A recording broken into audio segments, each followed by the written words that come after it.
नमः सभायै अत्र उपस्थिताः येऽपि सन्ति तेभ्यः सर्वेभ्यः मम नमः। वस्तुतः भवादृशाः एव जनाः संस्कृताय तत्र प्रेरणास्रोतस्त्वं भजन्ते।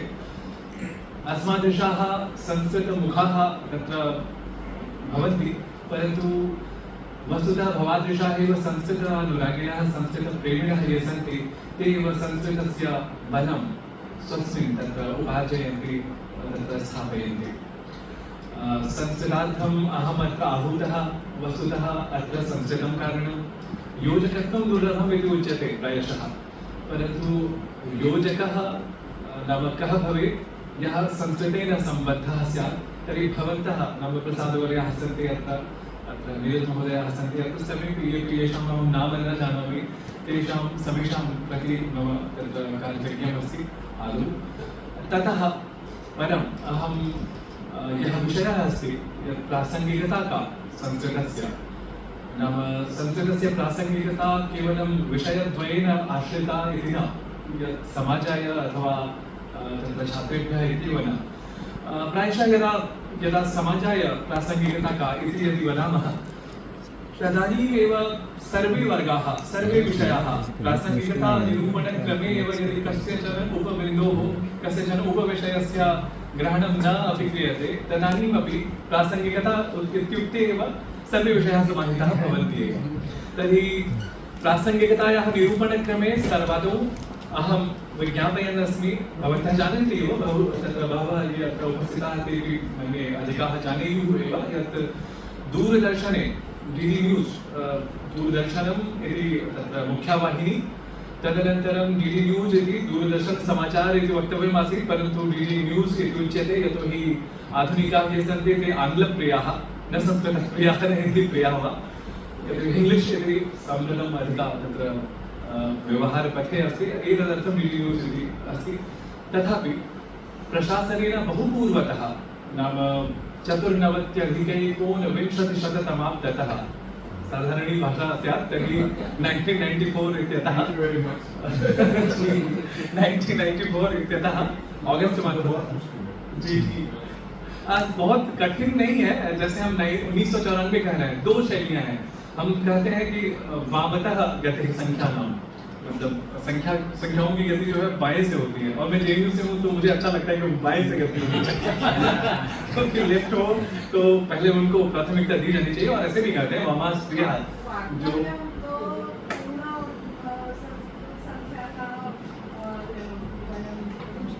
हाँ संख्या एकस्मिन् प्रतिपादयन् अस्मि। मैं इसी के बारे में बता रहा हूँ कि कथम वामतो गति संख्या नाम उच्यते। यथा 1994 इति अस्ति तर्हि 1 इति तत्र वामतः गतिः नाम संस्कृते यदा 1994 एवं लिखितं स्यात् 1994 इति, तर्हि भवद्दिशा वामतः कः, वामतः 1994 इति एवम् उच्यते।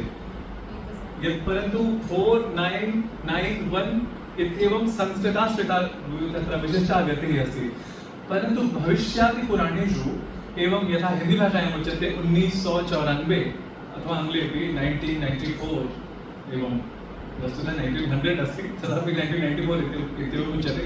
तथैव भविष्यपुराणे अपि लिखितमस्ति।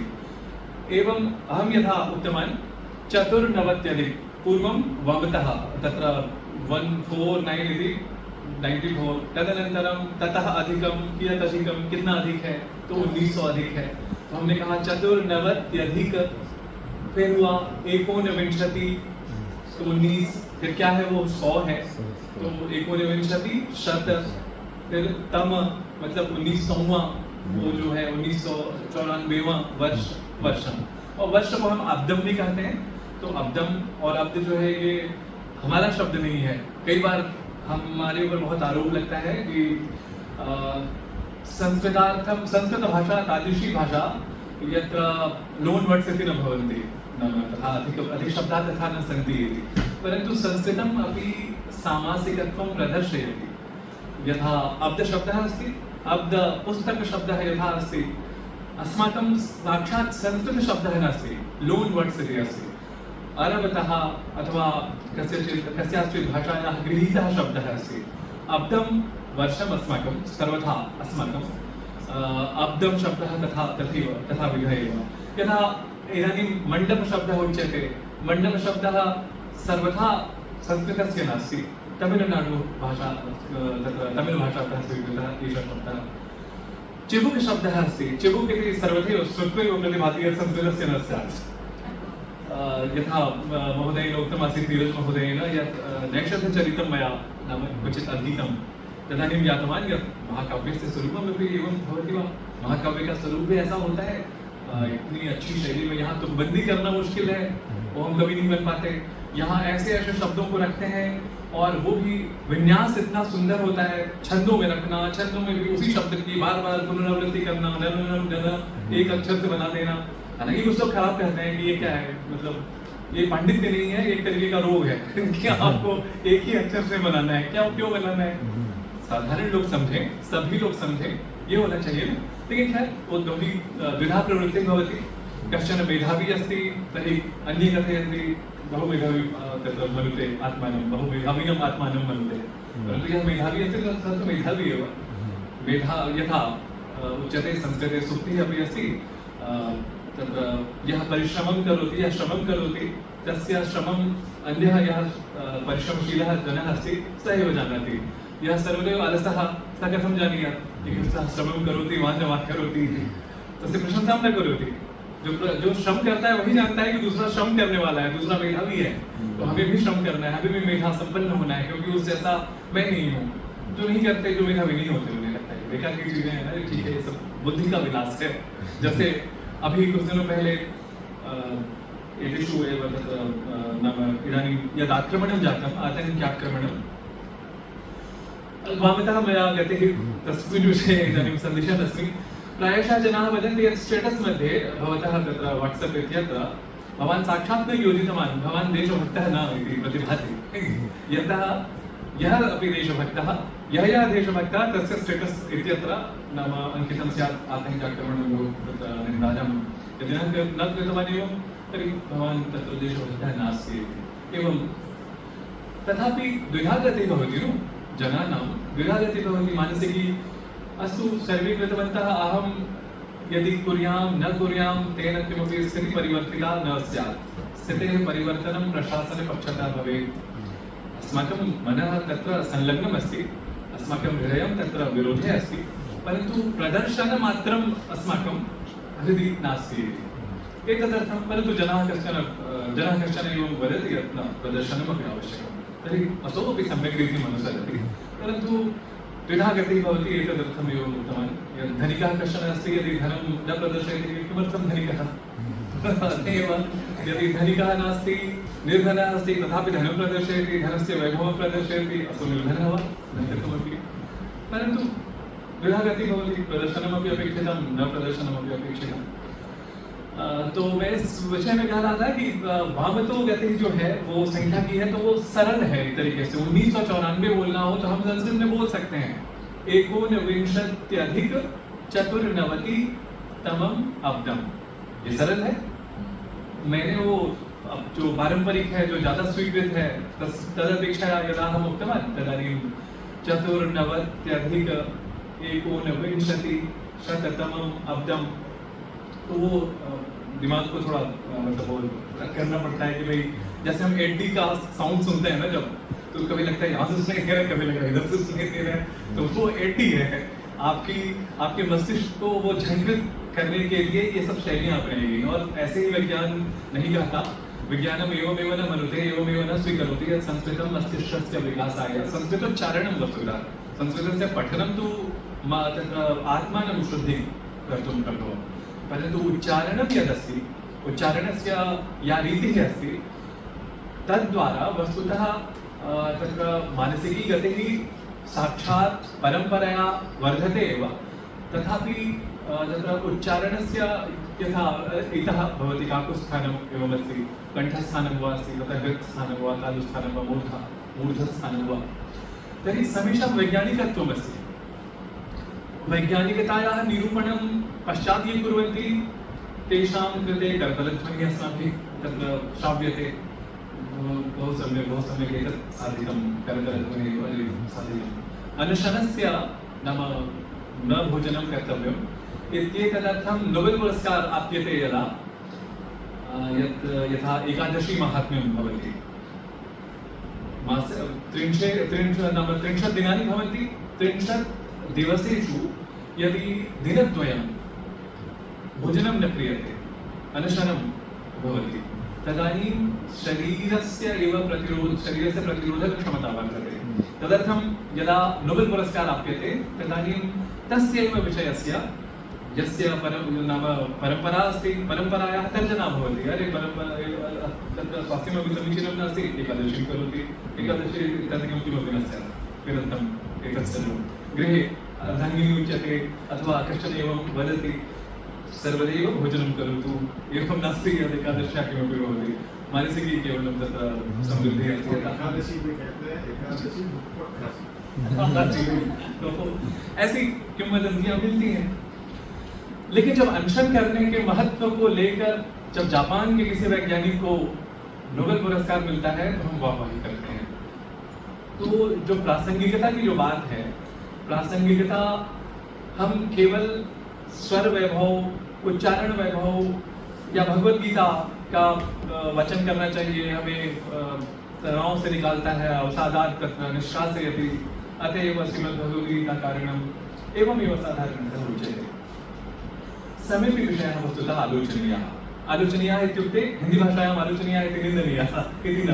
तो हिंदी भाषायां जब हम कहते हैं आलोचना होगी मैं जब बता रहा था तो मेरे उस लेख पर या फिर मैंने जो लिखा था उससे बहुत आलोचना होगी तो हम यही समझते हैं कि आलोचना हो गई मतलब बहुत निंदा होगी उसकी फॉर्म खराब चल रहा है उसके लड़ी का बहुत आलोचना हो रही है। लेकिन संस्कृत में यदि हम अपनी प्रासंगिकता को सिद्ध करने लगे संस्कृत की तो हम यदि शब्द को जानेंगे तो अपने पता चलेगा कि आलोचना तो बहुत अच्छे तरीके से देखना है और बहुत अच्छे तरीके से देखने का मतलब ये नहीं होता कि निंदा ही देखना है। आलोचना आसमन्तात् लोचनम ये लोचनम है हमारे मतलब नृत्य है तो आसमन्तात् संपूर्णतः लोचनम। तो आलोचनम में हम यदि हम ये शब्द जाने तो हम कह सकते हैं ना कि ये ठीक है अपनी अपनी भाषा का स्वारस्य है हिंदी जी। एक शब्द प्रयोग करना प्रारंभ किया कुछ जो वामपंथी विचारों के लोग थे उन्होंने समालोचना शब्द का प्रयोग करना प्रारंभ किया और उसको कहा कि ये अच्छा शब्द है मतलब इसका अर्थ है कि हाँ आपकी प्रशंसा हो रही है किंतु आलोचना मतलब निंदा हो रही है। हाँ ऐसा हिंदी में कहा जी। तो प्रासंगिकता या निरूपणं करणे एवं यथा विश्वविद्यालय शब्दः अस्ति परन्तु यदा दिल्लीं प्रति भवान् गमिष्यति तर्हि मेट्रो स्थानके भूम्यन्तर्याने रेलयाने भवान् श्रोष्यति विश्वविद्यालय अगला स्टेशन विश्वविद्यालय दरवाजे बारी ओर खोलेंगे कश्चन न वदति यत् विश्वविद्यालय अस्ति वा विश्वविद्यालय अस्ति वा तर्हि कथयन्ति ते हिन्दीप्रेमिणः वा तत्र प्रादेशिकता आगता राजस्थानप्रदेशवास्तव्याः ये सन्ति हरियाणाप्रदेशवास्तव्याः ये सन्ति ते तथा वदन्ति नाम विश्वविद्यालय केन्द्रीयसचिवालय अग्रे नाम अग्रिमं तत्र स्थानकं केन्द्रीयसचिवालय है। तो तत्र ते वदन्ति मैनेजर् पाण्डेयः आसीत् हिन्दी मूर्धन्यः तत्र समालोचकः दिशा समालोचकः तत्र बहु किमपि लिखितवान् इदानीमेव नाम वर्षद्वयं पूर्वं सः दिवङ्गतः अपि। अहं तदानीं JNU इत्यत्र पठन् आसम्। मया प्रश्नः कृतः यत् एवं कथं मानकीकृतं स्वरूपमस्ति हिन्दीभाषायाः तर्हि हिन्दीभाषायाः अपि स्वरूपे एकमेव न मानकं नाम एकमेव स्वरूपं तदनुसारं सम्यक् अस्ति परन्तु न भवति एतदेव तत्र अपेक्षितं। मया उक्तं प्रश्नः कृतः मया यत् अत्र वैदेशिकाः आयान्ति रष्यादेशीयाः आयान्ति संयुक्तराज्य अमेरिकादेशीयाः आयान्ति आस्ट्रेलियादेशीयः कश्चन आयाति सर्वे श्रुत्वा यदि नाम अवगच्छेयुः विश्वविद्यालये एवम् उच्यते नाम प्राशासनिकपक्षतः एव उच्यते तर्हि विश्वविद्यालये एव सम्यक् अस्ति आधुनिकाः अपि तत्र वदन्ति विद्यालये जा रहे हैं विद्यालये जा रहे हैं। तो मम कथनस्य आशयः एषः यत् यदि ईदृशी प्रवृत्तिः भवति तर्हि संस्कृतस्य हानिः भवति। हिन्दीभाषायाः हानिः भवेत् मानव अस्माकं विषयः नास्ति तथापि पुत्री अस्ति संस्कृतस्य साक्षात् पुत्री तर्हि अस्माकं चिन्तनं भवेत्। यथा मरणोपरांत उन्हें भारत रत्न दिया जाएगा या दिया गया ऐसा हम बोलते हैं। अस्मासु दूरदर्शने यथा अहं कार्यं करोमि बहवः जनाः वदन्ति मरणोपरांत तो ठीक शब्द है ना, एवं तो सम्यक् शब्दः एव अस्ति मरणोपरांत। उपरांत शब्दः सम्यक् अस्ति इति। उपरि प्लस् अन्त इति, उपरि धन अन्त शब्दः अस्ति।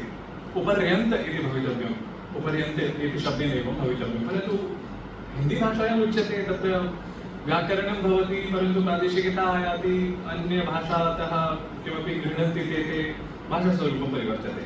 अतः अनङ्गीकृतमपि जायते। अन्यः कवि क्यों चलती है पवन यदि कश्चन उक्तवान् तर्हि सम्यक्। पवन शब्दोऽपि स्त्रीलिङ्गे अस्ति, तदपि सम्यक्। भाषायाः तत्र अधिकं तत्र काठिन्यं न भवेत्, भाषायां तत्र शृङ्खला न भवेत् भाषायाम्, एतदर्थं सम्यक् अस्ति तेषां कथनम्। अस्माकं कृते बहु तत्र शृङ्खला अस्ति भाषायाम्। अद्यैव प्रसादवर्येण सह अहं तत्र चर्चायाम् आसम्। सः बालकः, सा बालिका, एषा बालिका, तत्र सा बालिका, एषा सा बालिका वा, तत्र एवम् एषा बालिका वा, एवम् उच्यते यदि, तर्हि असौ इति शब्दः समीपे दूरे मध्ये वा एवं कदाचित् कथञ्चित् प्रयोक्तुं शक्यते सरलसंस्कृतार्थं। तर्हि असौ बालकः, असौ बालिका, असौ रामः, असौ सीता। अत्र जेण्डर् सेन्सिटैजेशन् अस्ति। अत्र नाम लिङ्गस्य विषये तत्र काचिदपि तत्र विप्रतिपत्तिः नास्ति। सा, सः, एषा, एवं किमपि, एषः वा, एवं किमपि न वक्तव्यम्। असौ इत्युक्ते असौ मित्रमपि सम्यक् वा? असौ मित्रं यदि, हाँ मित्रं, यतोहि साधारणतः उच्यते मोहनः मित्रमस्ति। मित्रशब्दस्य लिङ्गं यदस्ति तत् नपुंसकलिङ्गे अस्ति, तद् भवतु नाम। परन्तु मित्रशब्देन यः बोध्यः अस्ति, यः जनः मित्रं पुरुषः अस्ति कश्चन, तर्हि मोहनः मम मित्रं, तद्वदेव असौ मम मित्रम् एवम् उच्यते। मम कथनस्य तात्पर्यम् आसीत् यत् संस्कृते तत्र शृङ्खला भवति, कूटाः अनेके भवन्ति। एतदर्थं बहवः जनाः तत्र भीतिमयाः भवन्ति। तत् संस्कृतं सर्वे नास्ति, बहु कठिनमस्ति। एकैकस्य कृते अपि, एकैकस्य शब्दस्य कृते शब्दरूपाणि सन्ति, धातुरूपाणां वैविध्यमस्ति। एकत्र भवति, एकत्र विद्यते भवति। कथम् एवं जातं? वर्तमाने एव अस्ति, वर्तमानकालिकम् एव पदं कथम् एवम् एकमेव स्वरूपं स्यात्। जम्मूकृष्णशास्त्रीवर्याः सन्ति, भारतीयभाषासमित्याः तत्र अध्यक्षाः। ते कदाचित् माम् उक्तवन्तः, दूरदर्शने वार्ता प्रसारणं भवति, वार्तावली अपि आयाति। वार्तावली साप्ताहिकः कार्यक्रमः कश्चन शनिवासरे सायं 6:30 सायं DD न्यूस् इत्यत्र आगच्छति। तस्य प्रसारणं भवति, तस्य कार्यक्रमस्य साप्ताहिकस्य 15-2000 अब्दे, नाम 20-शततमाधिक-20 वर्षे एवं 20तमे वर्षे तदानीं तस्य आरम्भः कार्यक्रमस्य जातः आसीत्। साप्ताहिकः कार्यक्रमः, यत्र गीतमपि भवति, प्रवाहिवार्ताः अपि भवन्ति। प्रवाहिवार्ताः नाम वार्ताः एव भवन्ति, परन्तु प्रवाहमयस्वरेण, यथा 5 मिनिट् 15 कवरे झट्पट् कवरे फटाफट् कवरे एवं, तर्हि तथाविधमपि किमपि तत्र उपन्यास्यते। पूर्वमहं JNU इत्यत्र अधीतवान्, PhD अपि कृतवान्, तत्रैव अध्यापितवान् अपि गेस्ट् फैकल्टी रूपेण। मम संस्कारः केन्द्रीयसंस्कृतविश्वविद्यालयतः नाम तत्सम्बद्धः अस्ति, अत एव संस्कृतमपि बहु सरलं न वदामि इति अहमपि अङ्गीकरोमि। तथापि तस्मिन् काले यदा बेङ्काक् नगरे गतवान् आसं, शास्त्रीवर्यः प्रथमतः मिलितवन्तः। तदानीम् उक्तवन्तः यत् भवान् संस्कृते बहु किमपि क्लेशकरं किमपि वदति, क्लिष्टं न वदतु अधिकं। मया प्रतिप्रश्नः कृतः आसीत्, एतदर्थं वदन् अस्मि यत् प्रासङ्गिकता कथं। यदि भाषा, यदा शशि थरूरः यदि कश्चन आङ्ग्लं यदि वदति, तर्हि सर्वे करकरस्वरेण तस्य अभिनन्दनं कुर्वन्ति, बहु सम्यक्, एतत्तु एवमेव आङ्ग्लं वक्तव्यम्। कश्चन तत्र बिहारप्रदेशः वास्तव्यः कश्चन वदेत्, we am going, किं वदति, एतत् किमपि न जानाति, मूर्खाः भवन्ति। संस्कृते हिन्दीभाषायां वा यदि एवम् उच्यते, न अभ्यासः अस्ति, सम्यक् करोतु, किमपि न, विश्वविद्यालये एवम् उक्तवान्, चिन्ता नास्ति, एवं करोतु, सम्यक् अस्ति। वैदेशिकी भाषा अस्ति, तदर्थम् एवं स्नेहः, एवम् आदरः न सम्यक् रूपेण वक्तव्यम्। अस्माकं भाषा अस्ति, न सम्यक्, चिन्ता नास्ति, सरलीकरणं स्यात्, एतदपि स्यात्, तदपि स्यात्, अशुद्धमपि स्यात्, शुद्धमपि स्यात्, सर्वमपि स्यात्, किमपि तत्र चिन्तायाः विषयः नास्ति। भवतु, नाम विसङ्गतिः एषा, तथापि यथा हिन्दीभाषायाम् उच्यते घर की मुर्गी दाल बराबर तद्वदेव। तथापि अस्माकं वयमेव वस्तुतः कारणभूताः। यदि पूर्वत्र यथा अष्टाध्याय्याः प्रणयनं जातं, यदा भागवतस्य प्रणयनं जातं, यदा पुराणस्य वा रामायणस्य महाकाव्यस्य वा यदा रचना जाता यदा, तदानीमपि भाषायां सारल्यम् आसीत्, सरलता आसीत्, कठिनता अपि आसीत्, काठिन्यमपि आसीत्। द्वयोः स्वरूपयोः तत्र निदर्शनं जायते स्म। नाटकम् अपि भवन्तः पश्यन्ति, प्रायशः वादः जायते, संस्कृतं कदाचिदपि स्वरूपे नाम भाषास्वरूपे नासीत् इति। मतलब व्यवहार की भाषा नहीं थी संस्कृत, ये सबसे पहले मैंने रेडियो में सुना और आमतौर पर सुनते ही हैं। लेकिन हाँ, इसलिए मैंने कहा कि पहले मैंने इसलिए सुना क्योंकि मैं केंद्रीय संस्कृत विश्वविद्यालय में था, तो वहाँ तो कैसे सुनने की तो बात ही नहीं है। वहाँ तो भाई संस्कृत ही सब कुछ थी, संस्कृत में ये है, संस्कृत में वो है, संस्कृत में क्या कुछ नहीं है, सब कुछ है, यहीं से निकालते हैं सब सूत्र, ये सुनते थे। जेएनयू में हमने सुना कि नहीं, संस्कृत में क्या है, संस्कृत को भाषा में बांधने की जरूरत नहीं है, संस्कृत जो है वो ज्ञान है, नॉलेज है वो, संस्कृतम ज्ञानम, केवलं भाषा नास्ति इति। के वदन्ति एतत् वस्तुतः ते एव वदन्ति ये संस्कृतभाषा प्रवीणाः न भवन्ति अथवा संस्कृतात् भीतभीताः भवन्ति, ते एव वदन्ति। यः जानाति सः सम्यक् स्वीकरोति, भाषा अपि तत्र तथैव महत्त्वपूर्णा, अतः ज्ञानं तु महत्त्वपूर्णमस्ति एव, परन्तु अनुवादकर्मद्वारा ज्ञानस्य तथा हानिः जायते इति साधारणतः जनाः न जानन्ति। यथा अश्वालम्बनम् एवं कश्चन शब्दः अस्ति, आलम्बनशब्दस्य कोऽर्थः, यथा मया उक्तं न, आलोचना इति शब्दस्य अर्थः। यदि केनचित् विदुषा, केनचित् हिन्दीभाषा विदुषा एवं लिखितं स्यात् समालोचनात्मके स्वकीये ग्रन्थे वा, तर्हि भवादृशाः वा मादृशाः वा छात्राः वा शोधार्थी वा एवमेव अवगच्छेत् यत् भवान् वा नामवरसिंहवर्येण अधिकः उच्चः वा न, तेन महोदयेन लिखितं ज्ञानपीठपुरस्कारम् उक्तवान् सः एवं लिखितवान्, असौ एवं प्रतिपादितवान्, तर्हि ईदृशी स्थितिः उत्पन्ना भवति। परन्तु साधारणतः यदा नाम आरम्भिकः क्रमः सोपानम् आरम्भिकं यद् भवति तस्मिन्नेव समये कश्चन तथाविधः विद्वान् भवेत्, कश्चन विद्वान् नाम साक्षात् विद्वान् एव न, रुचिमान् भवेत्, प्रतिप्रश्नकर्ता यदि कश्चन एवं भवेत्, यदा यदा नाम चन्द्रशेखरशास्त्रीवर्यः एवं उक्तवन्तः यदा एवं कठिनं न एवं सरलं वक्तव्यम् इति। अस्माकं तदानीं विरोधः जातः यत् न मनुते एषः बहु सम्यक् नास्ति छात्रः, नाम विनम्रतया एव तत्र दृश्यतां प्रदर्शितवान् यत् महोदय भाषाद्वयं भवति पादस्वरूपम्, एकं कथञ्चित् कठिनम्, एकं कथञ्चित् सरलम्। अहं बाणभट्टः नास्मि, मम सामर्थ्यमपि नास्ति, बाणभट्टवत् अहं न लिखामि, केवलं विद्यते वर्तते इत्येवं विधान् शब्दाः मया प्रयुक्ताः। भवन्तः तु एतदपि वदन्ति यत् एतत् कठिनमस्ति, सरलं किमस्ति, अस्ति शब्दः सरलः, तर्हि सम्यक् अस्ति, तेषामपि प्रतिपादनं सम्यक्। तथापि 40 वर्षेभ्यः नाम संस्कृतसम्भाषणशिबिरस्य नाम आरम्भः यदा जातः तावत् एवं समयः जातः अस्ति, 40 वर्षाणि प्रायः व्यतीतानि।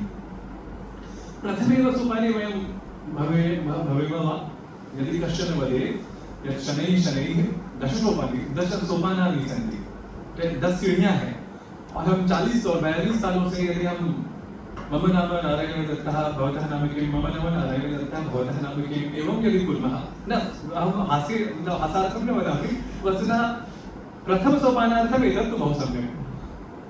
भवन्तः सर्वादौ अत्र आगतवन्तः, तस्मिन् समयेपि तदेव अपेक्षितं, परन्तु भवता बहु पूर्वम् एतत् अधिगतं, भवान् प्रवीणः जातः।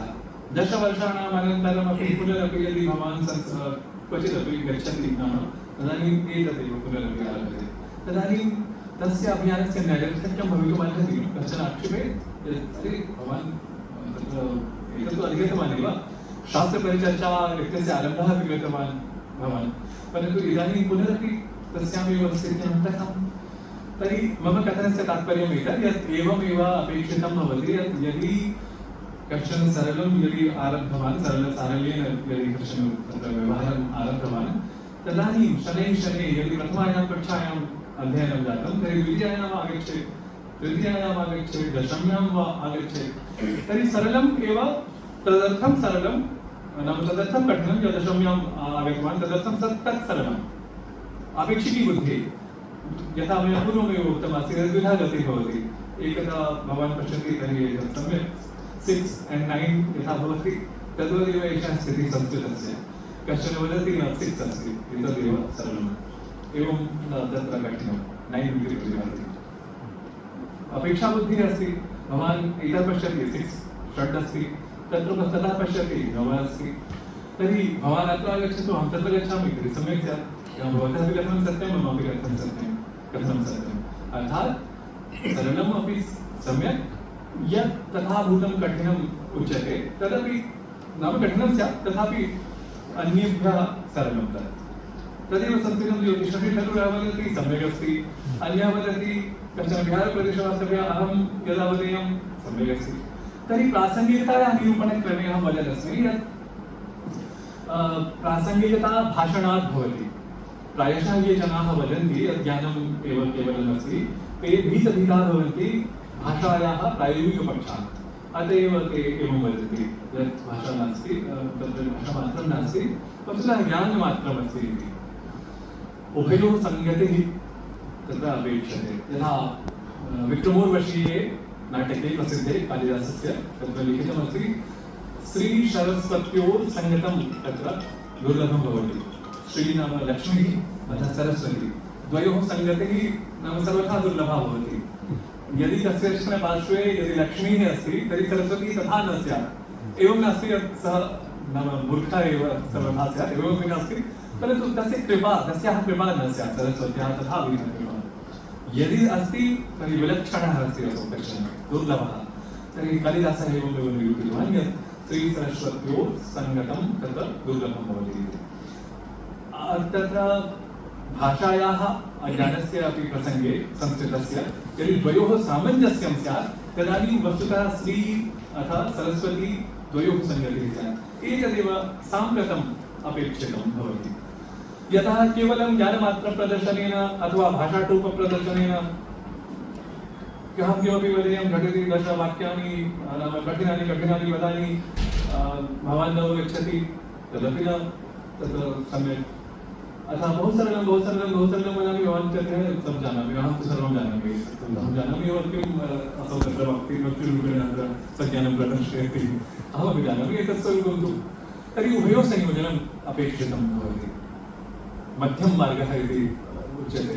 इदानीं बौद्धदिवसः अपि आयाति, बुद्धपूर्णिमायाः अवसरे अपि असौ एव मार्गः वस्तुतः जायाम् इति अहं स्वपक्षतः ज्ञातवान्। यदा द्वेयुः इत्यत्र आसम् वारं वारं अश्वालम्बनस्य एवम् अर्थः, आलम्बनक्रियायाः मैक्स् मूलर् इत्येतेन अयम् अर्थः कृतः, एवमेव अर्थः नाम दृढः।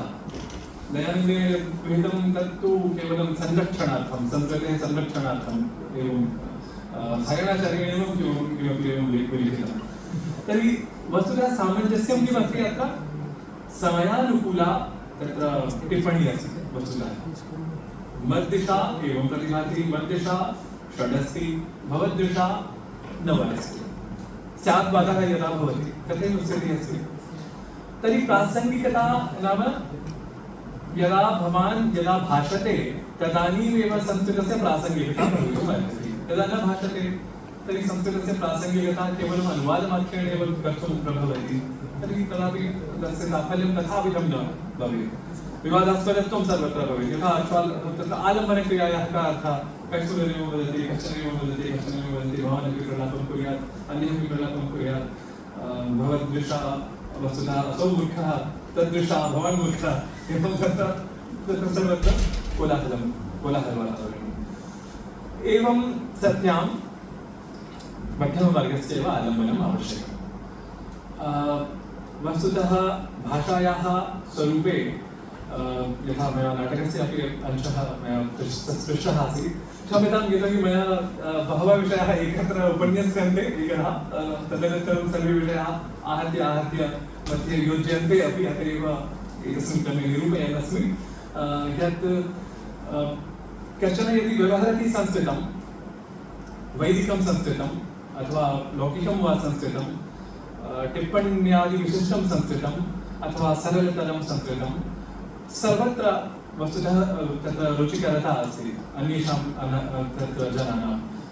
कश्चन अधिकं शृणोति संस्कृतं तर्हि कठिनं यत् संस्कृतं तस्य कृते सारल्यं भवति, यः अधिकं न शृणोति सरलतरमेव संस्कृतं तस्य कृते नाम कठिनं भवेत्। एवं स्थितिः भवति, तथापि अस्माकं किं दायित्वं यत् भाषायाः स्वरूपम् आगच्छेत्, कथञ्चित् आगच्छेत्। यथा 1994 इति वक्तव्यं वदतु, अहं वदामि यत् 94-1990-तमे अन्ते तदपि भवतु। तथापि 1994 यः उक्तवान् सर्वादौ सः अवगच्छेत् एतत् तथ्यं यत् 1994 इत्यस्य संस्कृते किं भवति तदपि ज्ञातव्यम् अस्माकं। यत् ज्ञातं स्यात् तदानीं संस्कृतस्य वृद्धिः तस्य हृदि स्यात्, तदपि आवश्यकम्। अधुना ईदृशी बुद्धिः आगता यत् अस्तु मम पार्श्वे मैक् अस्ति, एवमेव मैक् इत्यस्य संस्कृते किमस्ति अहं न जानामि, तत् न जानाति बहु सम्यक्, चिन्ता नास्ति, चिन्ता मास्तु एवम् उच्यते। पश्चात् असोपि तत्र प्रश्नं न करोति, प्रतिप्रश्नं न करोति, मानसे न पृच्छति यदि तस्मिन् क्रमे संस्कृतस्य पदस्य व्यवहारणं करणीयं स्यात् तर्हि किं पदं स्यात् तत्। यदि एवं विचारणा स्यात् तर्हि संस्कृतस्य वृद्धिः तदानीं स्यात्, सम्भाषणाभियानस्य प्रगतिः तदानीं स्यात्, संस्कृतस्य श्रीः तदा वृद्धा स्यात्, वर्धिता स्यात् वा।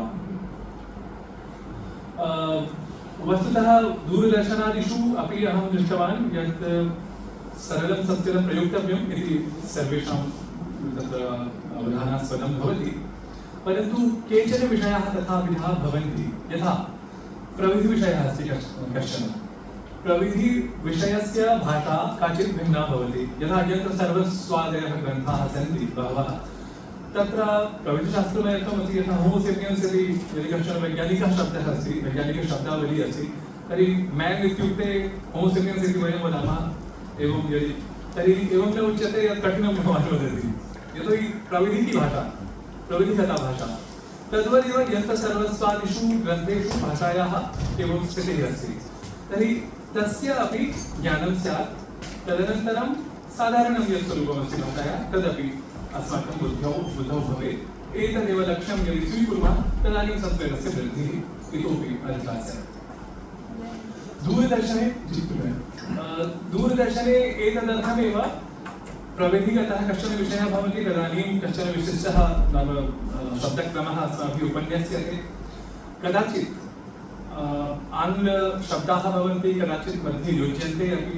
यतोहि यदि रडार् इत्यस्य कृते किमपि वदामः तर्हि साधारणतः बुद्ध्यां न आगच्छति बहूनां, तर्हि कदाचित् उच्यते रडार् इति। एवं यदि शब्दद्वारा अस्माकं तत्र परिहारः भवति, वयं शान्तः तत्र प्रसन्नाः भवामः, अस्तु संस्कृतम् अभवत्, संस्कृतस्वरूपम् आगतम्।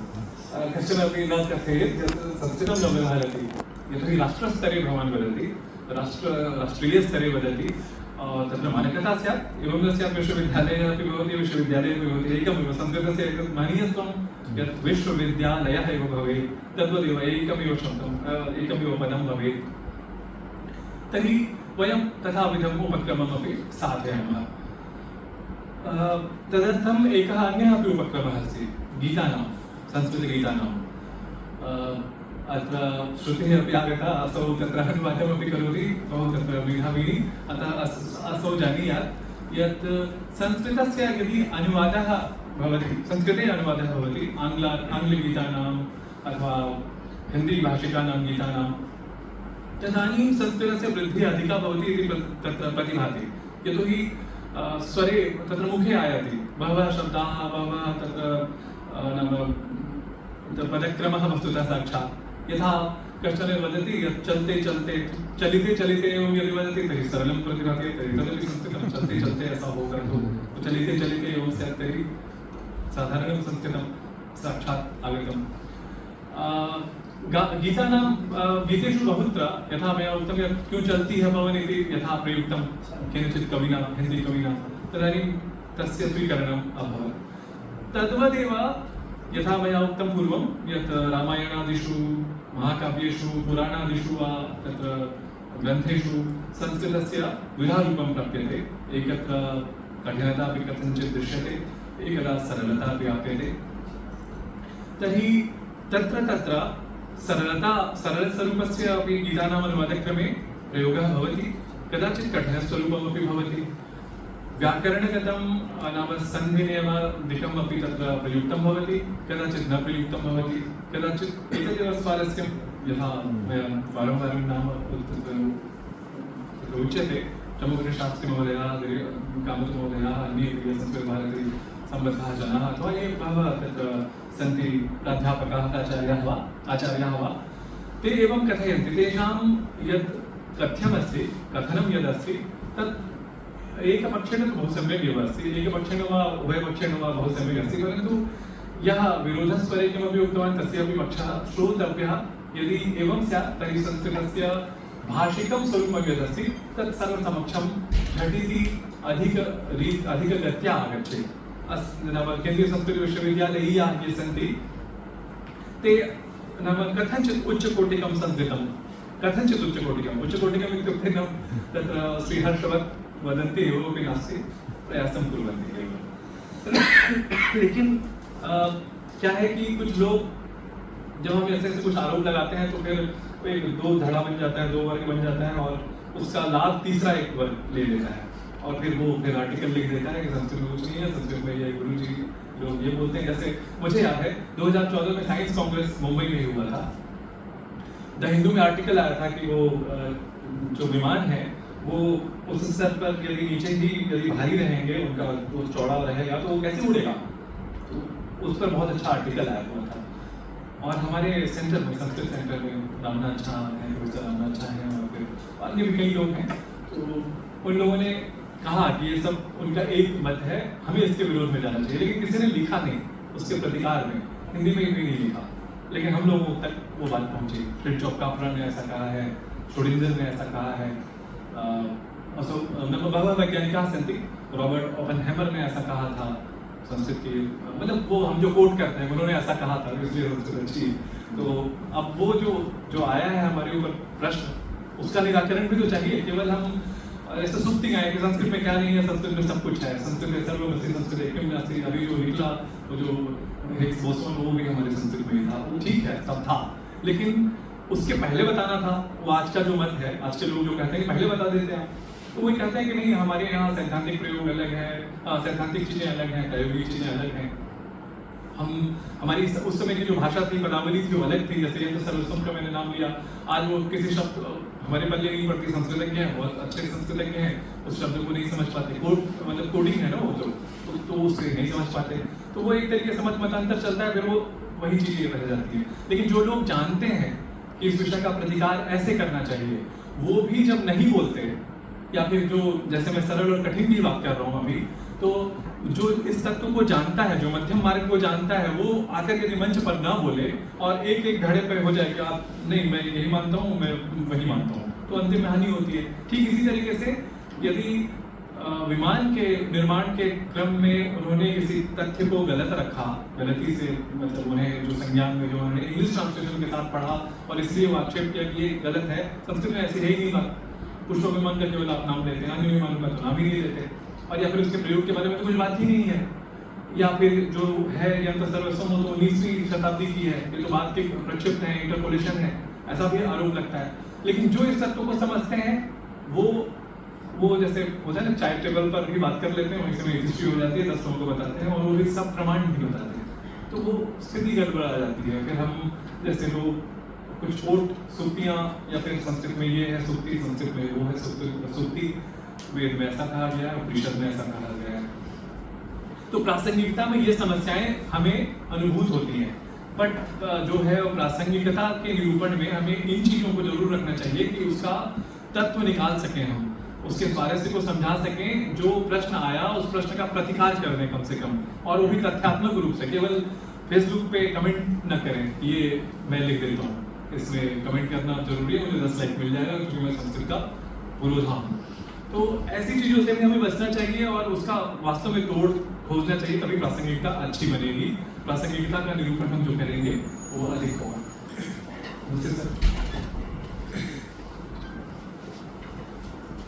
और भी कई बातें हैं, जैसे मैंने मरणोपरांत शब्द को रखा था, मरणोपरांत, उपरांत, तदुपरांत एवं भाषा स्वरूपम यदस्ति तत्र संस्कृतस्य यदि ज्ञानं स्यात् प्रासंगिकता तदेव यदा तत्र अर्थशुद्धिः भावशुद्धिः तत्र किं कथ्यं किम् अवगन्तव्यं तत् सर्वतः स्पष्टं स्यात्। यथा ईदृशेषु नाम दिनेषु नाम येषु दिवसेषु उच्यते अतिथिदेवो भव, तत्र बहु तत्र नाम विरोधः जातः, तदानीम् अतिथिदेवो भवः इत्यस्य नाम उपशमनं जातं, भवः न भव इति। परन्तु सरलसंस्कृतस्वरूपम् अङ्गीकर्तव्यं, तदर्थम् अतिथि पृथक् लिख्यते, देवो अलग पृथक् लिख्यते, भव पृथक् लिख्यते। तदानीं जनाः किम् अर्थम् अवगच्छन्ति, अतिथि देवता होता है, अर्थ ही नहीं है वहाँ पर, वो उसका अलग ही अर्थ है। तो अभी जैसे प्रधानमंत्री जी ने भी कहा नागरिक देवो भव, खैर इस बार भवा नहीं कहा, और फिर मतलब उन्होंने नहीं कहा, वो तो निमित्त मात्रम भव सबके साचे ने वो लिख कर अपने पास देता है। तो वो यदि किसी ने नहीं कहा कि भवः का प्रयोग नहीं करना तो उन्होंने अच्छा किया, लेकिन अब हम अर्थ अब लगाएं कि नागरिक देवो भव, क्या तो नागरिक देवता होता है ऐसा हम समझ लेते हैं, तो वो अर्थ तो है नहीं। उसमें ये अर्थ है, जैसे अतिथि देवो भव का जो अर्थ जाने वो समझ सकता है कि अतिथि ही देवः यदर्थम यस्मै वा यस्यै वा, मतलब जो भी कहें उसमें यदर्थम का है, तो वो है वो अतिथि देवः। तथा विधा त्वं भव, मतलब जो अतिथि जिसके लिए देवता है, देव स्वरूप है, वैसे तुम हो। तो कुछ लोग कहते हैं कि कविता का अर्थ क्या निकला, क्या अतिथि देवता होता है। जैसे हमने कहा ना कि मतलब ये वही बात होगी, द्रविड़ प्राणायाम, कान पकड़ो ठीक है, हम आप ऐसे हाथ लेकर के पीछे से कान पकड़ो, तो आपने कहा अंत में क्या निकला, कान ही ना पकड़ा आपने। तो ये कहा जाता है कि ये कठिन है, यही सब कठिन है। तो षष्ठी कक्षायाम् अपि इदानीं तत्र नवीन पाठ्यक्रमे अतिथिदेवो भव इत्यस्य एवम् अर्थः क्रियमाणः अस्ति। मम प्रश्नः अस्ति यत् प्रासङ्गिकता निरूपणक्रमे यदि ईदृश्यः घटनाः नाम ईदृशं प्रकरणं यदि आगच्छति तर्हि संस्कृतस्य प्रासङ्गिकता कथं सुरक्षिता भवेत्। यदि कश्चन अध्यापकः एवं पाठयेत् अतिथिः देवो भव इत्यस्य अर्थः अतिथिः देवः भवति इति, छात्रः अपि अधिगतवान्, शिक्षकः अपि तथैव अध्यापितवान्।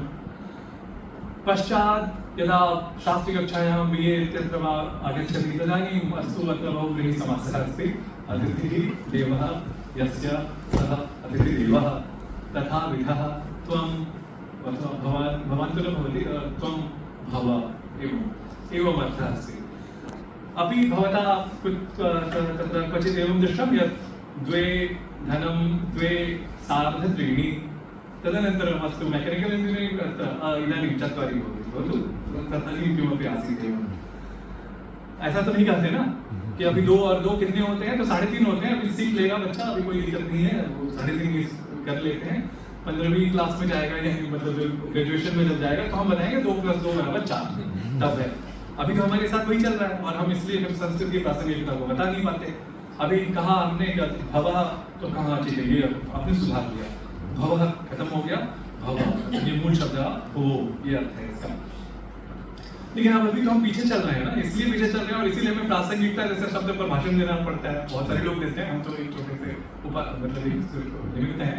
तो ये ऐसी जब दुष्प्रवृत्तियां दिखती हैं, और विशेष रूप से केवल मंच पर ही बोलने की बात नहीं है, तो किताबों में जा रही है चीजें, और कई बार वो सरलता के माध्यम से चली जाती हैं, और कई बार कठिनता के नाम पर भी, कि बहुत अच्छी संस्कृत है, हमें कूट शब्दों का प्रयोग करना चाहिए और विशेष शब्दावलियों का प्रयोग करना चाहिए, श्रीमुषी किताब का नाम रखना चाहिए, पुस्तक का नाम रखना चाहिए। बच्चों को मालूम ही थी कि श्रीमुषी क्या होती है, किताब उसने पूरी पढ़ ली, 10वीं कक्षा पास हो गया, उसके बाद उसे पता चला श्रीमुषी क्या होता है, मुझे नहीं मालूम, टीचर ने बताया ये किताब है, आज हम पढ़ेंगे, हाँ बच्चों पहला पाठ है ये श्रीमुषी किताब का। उससे प्रश्न में कभी पूछा, न जागृति दी, न शिक्षक, जब शिक्षक ने ही प्रश्न नहीं किया तो फिर हमारे छात्र कैसे जान पाएंगे। यदि शिक्षक ने ही PhD संस्कृत में नहीं की और संस्कृत में वो मतलब वो शिक्षक है, संस्कृत में PhD की मतलब संस्कृत में लिखा नहीं उसने खुद ही, और जब उसने पढ़ाना शुरू किया तो वो क्यों प्रश्न करेगा, क्यों बताएगा उसको कि भाई तुम श्रीमुषी का तुम मुझसे पूछो, फिर मैं बताऊंगा, मैं ऐसे पढ़ूंगा ही नहीं। तो प्रासंगिकता के निरूपण के समय में ये एक समस्या होती है कि ये इंग्लिश वालों के साथ ऐसा नहीं होता, हिंदी वालों के साथ ऐसा नहीं होता कि हिंदी में है तो मैं इंग्लिश में लिखूंगा, या फिर इंग्लिश का है तो मैं हिंदी में लिखूंगा, मैं संस्कृत में लिखूंगा, मैं इंग्लिश में हूँ, मतलब इंग्लिश में मेरी PhD है, मैं संस्कृत में लिखता हूँ, नहीं है स्वीकृति। न प्रशासनिक रूप से स्वीकृत है, न सामान्य रूप से स्वीकृत है। बट हमारे साथ ये जो विडंबना है, जो सामान्य छोटे छोटे शब्द हैं, किसी देवो भव जैसे या नागरिक देवो भव जैसे, तो लोग उसका अर्थ का अनर्थ समझते हैं, या फिर चलिए अभिहा लक्षणा व्यंजना की तरह समझाते हुए हमें समझना पड़ता है, अच्छा चलो यही मतलब है। लेकिन जो स्वारस्य है संस्कृत का वो तो बाधित हो गया। जो सीधा सा अर्थ था उसे तो हमने एकदम विपरीत स्थिति में लेते हुए अपनी कुठाराघात किया, खुद को संस्कृत पर भी कुठाराघात किया, अपनी समझ पर भी कुठाराघात किया। और बाद में जब हम पढ़ेंगे तो हमें लगेगा अच्छा किसने मुझे ऐसा पढ़ाया था, उस शिक्षक के प्रति हमारी धारणा खराब हो सकती है। ठीक है, मतलब भारत की संस्कृति और संस्कृत जो है वो हमें इसकी अनुमति नहीं देता। हम इतने धूर्त नहीं होते कि उस शिक्षक को बाद में खराब कहें, उसके प्रति विनयमनत ही होते हैं। लेकिन एक तरीके से साथ पर बट्टा लगना हुआ ना, तो वो प्रासंगिकता के समय में हमें इन चीजों को देखना चाहिए कि प्रासंगिक मतलब हम लोगों को मतलब जो है उच्च स्थल पर, उनका ये प्राथमिक दायित्व है कि ऐसे संदर्भों में उसी में हम संस्कृत को ठीक करें। फिर हमें प्रासंगिकता पर भाषण नहीं देना होगा। जब हम बोलते देवो भव कहेंगे, अर्थ को जानेंगे, अर्थ दूसरों को मालूम होगा, तो हमें संस्कृत के महत्व को बताने की जरूरत फिर नहीं होगी। अन्यथा जरूरत पड़ती रहेगी कि नहीं देखो ये अर्थ होता है, देखो ये कहा गया है, नहीं तो फिर अलग से एथिक्स पढ़ाना पड़ेगा, अलग से हमें मतलब वो जैसे कहते हैं ना उपसर्ग और प्रत्यय अलग अलग निकाल कर हमें सारी चीजें बतानी पड़ेगी। ये धातु है, मूल संस्कृत इधर है, ये प्रत्यय है, ये उपसर्ग है, ये बीच में कुछ और आ गया, ये विपात है, सबको मिलाओ, हाँ ठीक है अब बात में पढ़ो। अब जब समेकित रूप में पढ़ाते तो सब कुछ समझते लोग, और तब हमें प्रासंगिकता के लिए अलग से कुछ चाहना नहीं होता। ऐसे ही कभी मैं प्रासंगिकता में कुछ चीजें मैंने नोट भी की थी कि क्या कुछ कहा जा सकता है। जैसे विज्ञान का ये स्थल है, बहुत सारे लोग अभी मैं थोड़ी इस मामले में थोड़ा वो हूँ, जब से मैं मीडिया में आया हूँ तो मैं थोड़ा उधर बोलने में हो जाता हूँ, कुछ चीज़ें नामशा बोल देता हूँ। लेकिन फिर भी बोलना इसलिए चाहता हूँ क्योंकि नाम जब आप सुनते हैं या सुनेंगे तब एक विशेष जागृति आती है कि जब ऐसी स्थिति है तो फिर अन्य लोगों की स्थिति क्या होगी। मैं नाम बताता हूँ, यूजीसी के चेयरमैन अभी रिटायर हुए जगदीश कुमार सर, उनका भी मैंने साक्षात्कार लिया था, उस समय जेएनयू के वीसी थे। तो आर्यभट्ट मार्ग, सुश्रुत मार्ग हमारे जेएनयू में उस समय बहुत क्रांति आई हुई थी। सबका मार्ग का अलग अलग नाम भारतीय संस्कृति के महनीय जो व्यक्तित्व हैं उनके नाम से होना चाहिए। तो सुश्रुत मार्ग, चरक मार्ग, भगत सिंह मार्ग, ऐसे स्वामी विवेकानंद मार्ग। तो ऐसी क्रम में उन्होंने लिखा आर्यभट्ट मार्ग। तो मैंने मेल उनको किया, पर्सनल भी मिला, तो मैंने कहा कि आर्यभट्टः इति शब्दः कश्चन भवति महोदय, आर्यभट्टः इति नाम साधारणतः द्विधावति भवति, आर्यभट्ट शब्दमपि भवतः तत्र कथयन्ति भट्टः एव अस्ति वस्तुतः। परन्तु एतस्य एकपदेनैव उत्तरं। तस्य पुस्तकस्य नाम किं, ग्रन्थस्य नाम किम्, आर्यभटीयम्, आर्यभट्टीयं न। यदि कश्चन इंटरपोलेशन कृत्वा कश्चन एवं तत्र प्रकाशयति तदानीं का विपरीतः कथा। परन्तु आर्यभटीयं यदि कस्यचित् पुस्तकस्य नाम अस्ति, अर्थात् आर्यभट्टेन सम्बद्धम्, आर्यभट्टस्य इदम् एवं यदि अस्ति तर्हि आर्यभटीयम् अस्ति, अर्थात् आर्यभट्ट शब्दः अस्ति, आर्यभटः, तर्हि आर्यभट्टः इति नास्ति। अब ऐसी जागृति सांस्कृतिक रूप से हमें करवानी हो और हम बोल रहे हो कि सर ऐसा कर सकते हैं, तो प्लीज चेंज कर दीजिए। देशबंधु कॉलेज और वो आर्यभट्ट कॉलेज है, उसका नाम है, डोमेन में है आर्यभट्ट.ac.in, हम कैसे चेंज कर सकते हैं, ये नहीं हो सकता। तो वो वैसी स्थिति में आज भी वो आर्यभट्ट ही रह गया, आज भी वो आर्यभट्ट इस स्वरूप में है और उसको किसी ने भी कुछ नहीं कहा। लेकिन मेरे कहने का मतलब जो संस्कृत नहीं जान रहा, संस्कृत की स्थिति में शिक्षक भी नहीं पढ़ा रहे और बाद में फिर वो संस्कृत में एक तरीके से उठा रहना का ही तो प्रचलन हो रहा है। यदि हम जानेंगे, संस्कृत को अधिक आत्मसात करेंगे, संस्कृत को व्यवहार में लाएंगे और व्यवहार में न भी ला सके तो भी ज्ञान की चीजों को शुद्धतम स्वरूप में समझ पाएंगे। ठीक है, भाषा और ज्ञान का अलग अलग पक्ष है, दो धड़े हैं, दो वर्ग हैं, और वर्गद्वयमस्ति, भाषा अस्ति, ज्ञानमस्ति, भवतु मध्यम मार्गः अस्माभिः अनुसर्तव्यः। जब मध्यम मार्ग का अनुसरण करेंगे तब हम जानेंगे आर्यभट्ट शब्द का ही संबंध यहाँ पर हमें करना है। और ये जब शब्द का प्रयोग करेंगे तो फिर हमें किसी को बताना नहीं पड़ेगा कि नहीं ये नाम गलत है, ये नाम से। क्या कभी हम इंग्लिश में जब कुछ शब्द होता है या फिर किसी के स्पेलिंग में जब कुछ बातें होती है तो क्या हम कहते हैं कि नहीं ये भी होता है वो भी होता है, ये विकल्प से होता है, या उन्होंने कहा तो ठीक कहा है, इसमें वो नहीं है। वहाँ पर तो तुरंत कहते हैं कि सर यू आर रॉन्ग, मतलब ये ऐसा उन्होंने कहा है, ये लिखा हुआ है वहाँ पर, तो तुरंत हम मान लेते हैं हाँ ये गलती है। तो ऐसी स्थिति संस्कृत के साथ जब आएगी तभी संस्कृत की प्रासंगिकता अधिक मुखरित हो पाएगी, मुखर हो पाएगी। और इसी क्रम में हम देखते हैं कि संस्कृत के लिए जब आप देखेंगे कि संस्कृत में केवल कहाँ संस्कृत की मतलब स्थिति कहाँ है। मैं तो दूरदर्शन से हूँ, तो मैं दूरदर्शन के बारे में करूँगा, कहूँगा, बात बताऊँगा कि ये संस्कृत की बहुत अच्छी स्थिति चल रही है, चल भी रही है। 2014 से और अच्छी चल रही है, मतलब तुलना उतनी अच्छी नहीं चल रही है, लेकिन फिर भी जहाँ कुछ नहीं था वहाँ कुछ तो है। कार्यक्रमद्वयस्य प्रसारणं भवति, वार्तावलिः साप्ताहिकः कार्यक्रमस्य प्रसारणं, वार्ताः इत्यस्य कार्यक्रमस्य नाम वार्ताप्रसारणस्य प्रतिदिवसं भवति प्रसारणम्। अतः साप्ताहिकी आकाशवाणी कार्यक्रमः, आकाशवाण्याः कार्यक्रमः साप्ताहिकी नाम्ना भवति। वार्ताः तत्र संस्कृतसमाचारः अपि भवति द्विधा, एकवारं तत्र प्रातःकाले अपरत्र सायङ्काले भवति। एवं विधाः कार्यक्रमाः प्रचाल्यमानाः सन्ति। अस्माकं साम्प्रतं सुप्रभातम् इत्याख्यः कार्यक्रमविशेषः आगतः अस्ति। सुप्रभातम्, इसकी भी कहानी मैं बताऊं। वंदे भारतम हमें रखना था इसका नाम, कि हम सुप्रभातम क्यों गए, सुप्रभातम तो हम सिंपल बोलते हैं सुप्रभातम, तो इसमें कार्यक्रम की प्रतीति कहाँ आ रही है, कहाँ से कार्यक्रम लग रहा है। पर लोग होते हैं जहाँ पर जिनके पास बाहुबल नहीं, मतलब क्या कहें उन्हें, जिनके पास सामर्थ्य होता है, तो उन्होंने कहा नहीं सुप्रभातम ठीक लग रहा है, क्या वंदे भारत नहीं, वंदे भारत बहुत फेमस नाम है, हमने कहा कि हम इसलिए रखना चाहते हैं वंदे भारतम। ये शुद्ध संस्कृत शब्द है, एक बार व्यवहार में तो लोगों के आएगा, नहीं तो ऐसे ही वंदे भारत चल रहा है, वंदे भारत सब लोग करेंगे, यही संस्कृत है। अब जिन्होंने भी सरल के नाम पर कहा हो या गरल के नाम पर कहा हो या कट्टी पे कहा हो या जो भी उनकी मंशा रही हो, गलती हुई ना वंदे भारत कहते हुए, या फिर ठीक है हाइब्रिड कर दिया उन्होंने, वो भी एक तरीके से मान्य है। पर ये हाइब्रिड तब अच्छी लगती है जब बहुत बोलबाला हो, तब हाइब्रिड निकालते हैं। जैसे जब हाइब्रिड संस्कृत निकली तिब्बत वगैरह इन सब भाषाओं में, तो इसलिए निकली, यहाँ फुल संस्कृत है, उधर कम संस्कृत है, बीच में एक संस्कृत का एक नया वर्जन आ गया। जब है ही नहीं तब हाइब्रिड क्यों निकाल रहे हैं? इसका मतलब आप उसका विनाश, इसका विनाश, वो भी ना जानो, वो भी ना जानो। मतलब ये वही हुआ कि हम एमएड भी करना चाहते हैं और इधर हम साइंस के फील्ड में भी आना चाहते हैं, वहाँ भी एक साल पढ़ेंगे, यहाँ भी एक साल पढ़ेंगे, दोनों नहीं पढ़ेंगे, यही होता है। तो कुछ वैसी स्थिति हो गई वंदे भारत, तो उसको कहने के लिए हमने कहा था कि वंदे भारतम कर ले, लोगों ने नहीं माना कि ठीक है चलो ऐसे ही चलता है। तो इसके लिए उनको मैं तथाकथित रूप से मैं उन्हें दोष दे रहा हूँ, लेकिन वो दोष के भागी नहीं है, दोष के भागी हम ही लोग हैं जिन्होंने वहां पर नाम दिया था वंदे भारत, और उसके बाद किसी ने प्रतिक्रिया नहीं दर्ज कराई।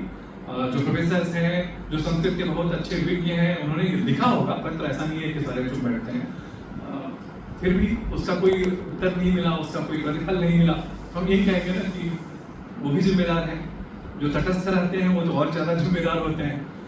मतलब हम सामर्थ्यवान हैं और हम उसे चेंज कर सकते हैं, उसे परिवर्तित कर सकते हैं। वो भी यदि चुपचाप बैठते हैं तो इसका मतलब आपकी भी उतनी ही सहभागिता है। मौनम स्वीकृति लक्षणम कहते हैं हमारे यहाँ।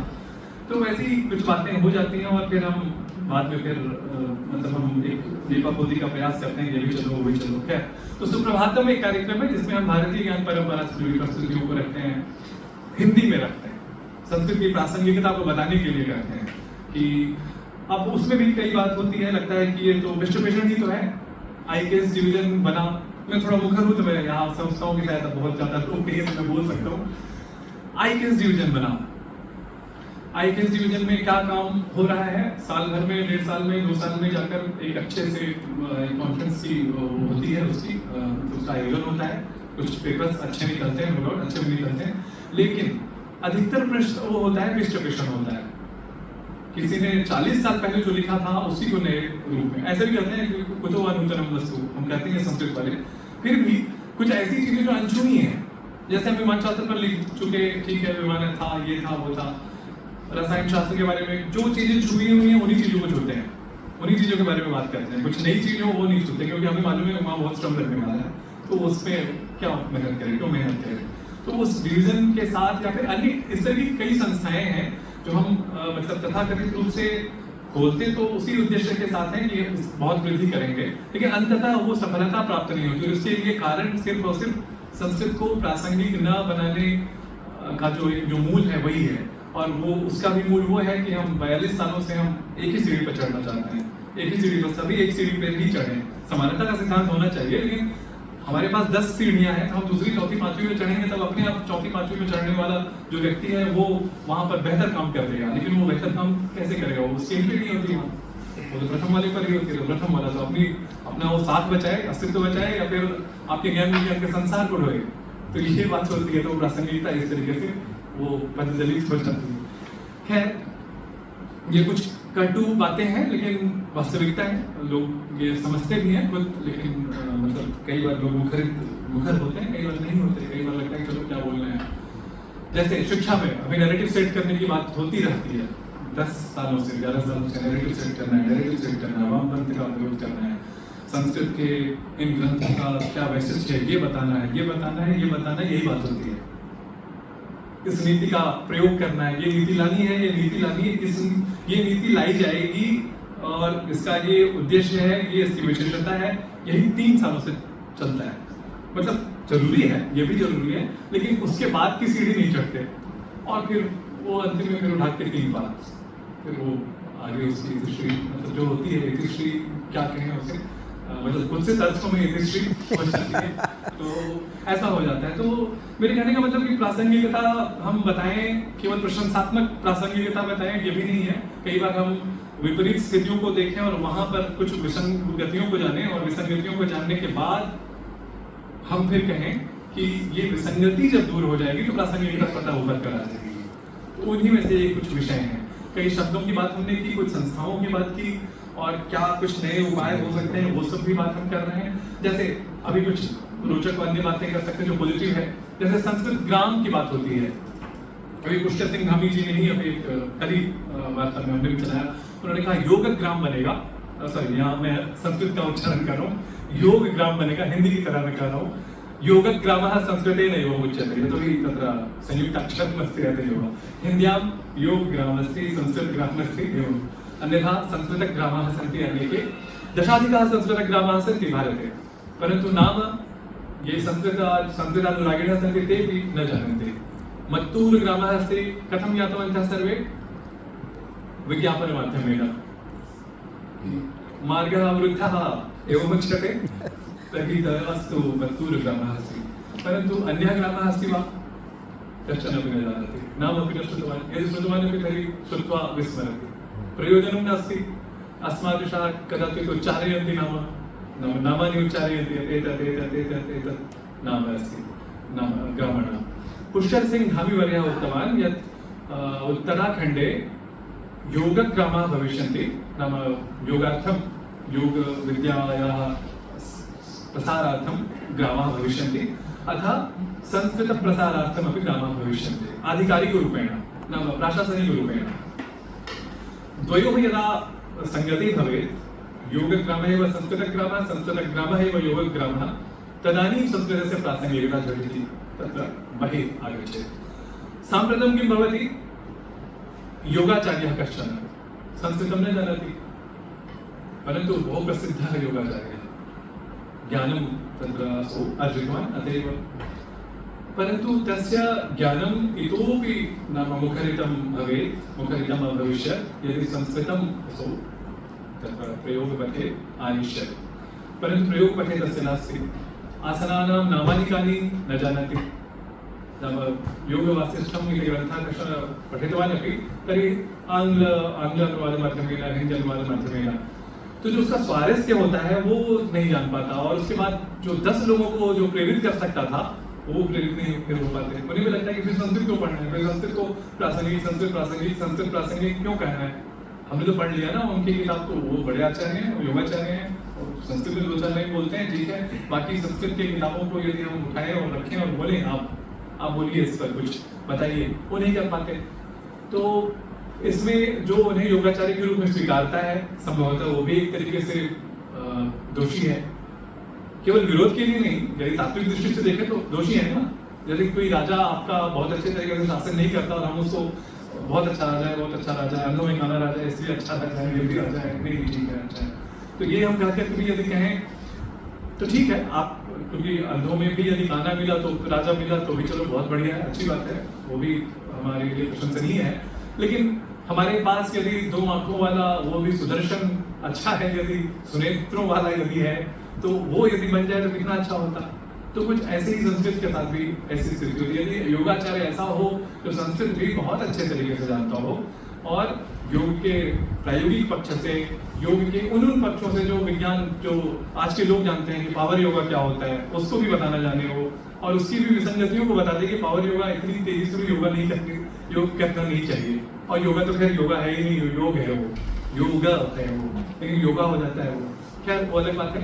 खैर इसी संदर्भ में मुझे एक शब्द याद है, श्रमेव जयते, एक शब्द है, श्रम मंत्रालय ने उस समय किया था प्रयोग। तो श्रमेव जयते किसने दिया होगा? किसी संस्कृत प्रेमी ने दिया होगा, किसी कोई दूसरा विषय का तो ऐसा नहीं होगा जिसने कहा होगा कि सर ये इसका मोटो रखना चाहिए, श्रमेव जयते।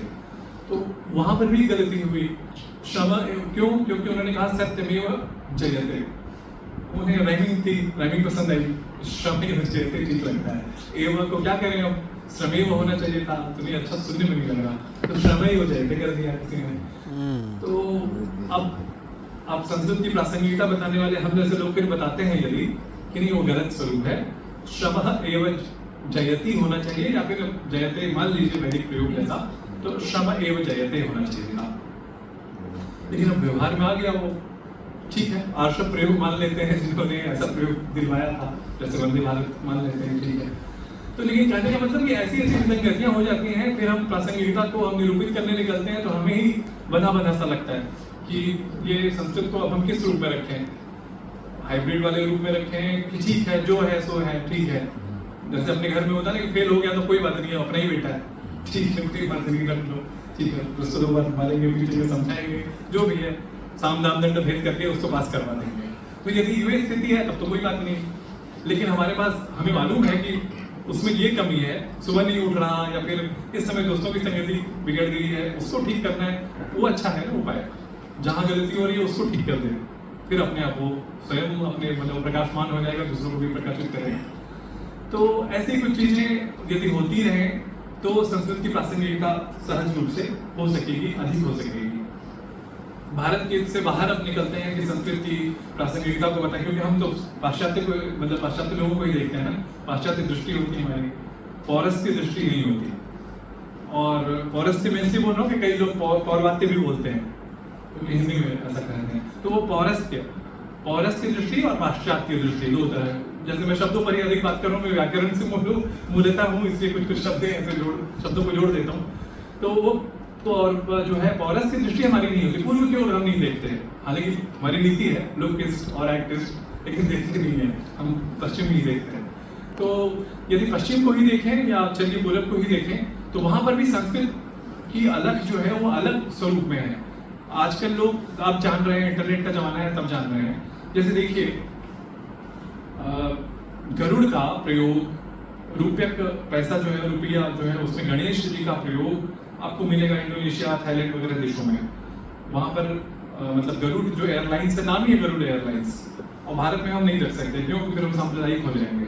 क्योंकि आप आकाशा भी रखेंगे तो वो भी डर कर रख रहे हैं कि आकाश बोले या नहीं आकाशा बोल देते हैं। इससे क्या होगा कि जो तथाकथित हिंदू आती या जो कुछ होगा वो बुरा नहीं मानेगा, मतलब जो सांप्रदाय, सॉरी, वो जो सेक्युलर होगा उसे ठीक लगेगा कि चलो ठीक है, वो आकाशा है। विस्तर है या विस्तार है या विस्तर है, दोनों संस्कृत शब्द हैं, लेकिन विस्तरा बोलते हैं। तो हमें लगता है कि नहीं, वो ये बढ़िया शब्द है, ठीक है, इंडियन ही शब्द है, भारतीय ही है, लेकिन उसमें वो बू नहीं आती शुद्ध संस्कृत की तो वो ऐसा लगता है, तो चलो ये भी ठीक है।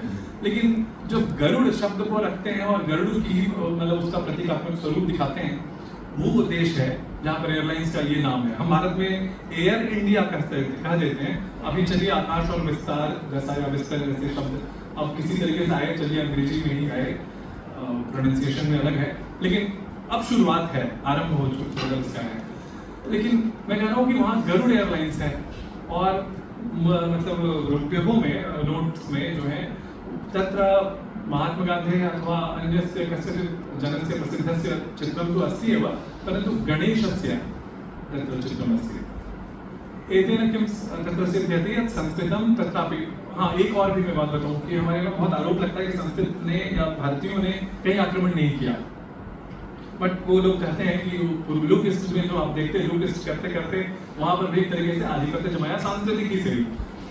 वो लूटने नहीं गए थे, लेकिन वो सांस्कृतिक रूप से उनका आधिपत्य रहा। तो भारतीय संस्कृति फैली, और संस्कृति फैली मतलब भारत का संस्कृत फैला वहाँ। तो संस्कृत इस तरीके से फैला कि आज भी वो प्रतीकात्मक रूप में है, और आज भी विश्व का सबसे बड़ा मंदिर अंकोर वाट में है। और गणेश जी का फोटो जो है वो वहाँ पर अपने सुकर्णों और इन सब का तो फोटो अपना जो है ही है, वहाँ पर गणेश जी भी नोट में दिखते हैं। भारत में दिखने लग गए हैं तो उस समय मान लीजिए या तो योगी की सरकार आ गई या फिर बहुत मतलब जबरदस्त कुछ चल रहा है। भारत जो है वो विश्व गुरु बनने के कवायद में था, लेकिन नीचे चला गया, ऐसा लोग कहेंगे अभी।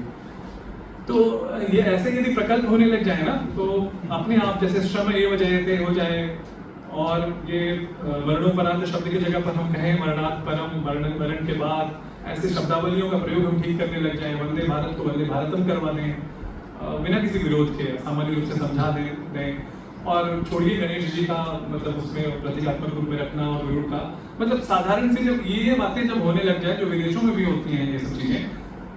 सर्न में नटराज की प्रतिमा लगी हुई है बाहर, वो भी प्रतिमा मतलब ये छोटी सी प्रतिमा नहीं है, वो विशाल का है अपना उस स्वरूप में। सुश्रुत जो है उनकी प्रतिमा कैनबरा विश्वविद्यालय में लगी है, उसके बाहर में, यूनिवर्सिटी के बाहर। तो वो जब हम यहाँ लगाते हैं, जेएनयू जैसी जगहों पर हम लगाते हैं, तो फिर लोग कहते हैं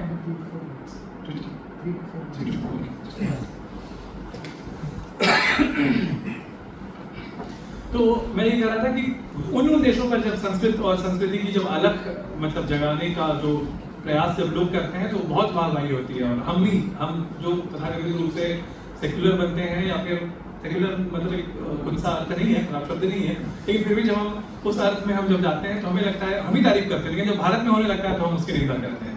तो संस्कृत की प्रासंगिकता में ये बड़ा अवरोध है। इन चीजों को यदि हम ध्यान में रखें, और ये केवल हमारे और आपके से जागरण से ही संभव है। जब वो जागृति आ रही है, पिछले 10-11 सालों में तो जागृति हुई है। भगवद गीता के बारे में देखिए, जब विल स्मिथ जब बोलता है तो भगवद गीता के बारे में लोग अधिक जानना समझना लोग पसंद करते हैं। केवल हम पुराने वैज्ञानिकों का नाम जब नाम लेते हैं, तब लोग, आज की युवा पीढ़ी नहीं होती, जब विल स्मिथ कहता है तो कहते वाह बहुत सुंदर, ये भगवद गीता आपने भी पढ़नी है। उसने कहा कि भगवद गीता इज फैंटाबुलस, कुछ उन्होंने कहा है, अब देखिएगा, मैंने भगवद गीता में रिपोर्ट में भी उसके बारे में लिया था। तो ऐसे कुछ लोग जब हमारे पास होते हैं और संस्कृत के बारे में जब बोलते हैं, तो वो एक जागृति आती है। तो वो जागृति तब आएगी जब हम मतलब उनके ही वचनों को सुन करके बार बार प्रभावित ना हो, हम अपनी ही माइंडसेट को इतना बना लें कि हम आप प्रभावित हो रहे हैं तो केवल बाहरी परिधानों से, जब हम मतलब हम जब वो शर्ट कोट पहनेंगे तभी हम आधुनिक बनेंगे, ऐसा नहीं है। जब ये विसंगति दिमाग से निकलेगी तो अपने आप हमारी प्रासंगिकता को बताने के लिए हम जैसे लोगों को आने की जरूरत नहीं पड़ेगी, और आप स्वयं कहेंगे कि संस्कृत प्रासंगिक है, और प्रासंगिक बताने के लिए, किसी चीज को प्रासंगिक बताने के लिए प्रासंगिक बताकर भाषण दिलवाना जरूरी नहीं है। ये समाज के लिए उपयोगी है और बहुत प्रासंगिक है, और आपके बताने से नहीं, हम सब समझते हैं, जानते हैं। खैर, मुझे 2-3 मिनट का ही समय था, तो मैं एक संस्कृत के ही गीत से खत्म करना चाहूँगा, जो कभी अनुदित था संस्कृत के लिए। संस्कृत की गीतों की प्रस्तुति हम करते हैं वीडियो न्यूज में। तो देखिए, जैसे एक गीत है, आपने सुना होगा ना कि ऐ मेरे दिल के चैन, गाना सुना है सभी ने? हाँ, सुना ही होगा, हिंदी में सब लोग जानते ही हैं। खैर, थोड़ा पुराना इसलिए मैंने पूछा, कई लोग पुराने बिल्कुल नहीं सुनते कि भाई कौन किशोर कुमार, कौन मोहम्मद रफी। खैर, तो उस गाने का था, वो एक जो संस्कृत की स्थिति के लिए है, वो एक जो अंतिम जो है, मैं उसे थोड़ा सोचता हूँ, डाल देता हूँ। ये है ना, वो कहते हैं कि संस्कृत अभी एकाकी है, एकाकी तो वो संस्कृत जो है भाषा झेल रही है, लेकिन फिर भी उसमें वो सामर्थ्य है, वो मानता है कि वो उठकर खड़ी हो, और स्वयं उठकर खड़ी हो, दूसरों को भी ठीक ठाक उच्च स्थिति पर पहुंचा दे। तो उसी बात को ये मतलब उस पंक्ति में, वहाँ गीत में है, वो संस्कृत के लिए भी आप सोच सकते हैं। जैसे ये है, प्रायैकाकी एवमहं निपत्योत्थातुं क्षमे, धर से करो में त्वं च यदि भुवनं विवर्तयितुं क्षमे, याचे त्वमहं भुवनस्य कृते, अधुना हि कुरु त्वं स्वयं निर्णयम्।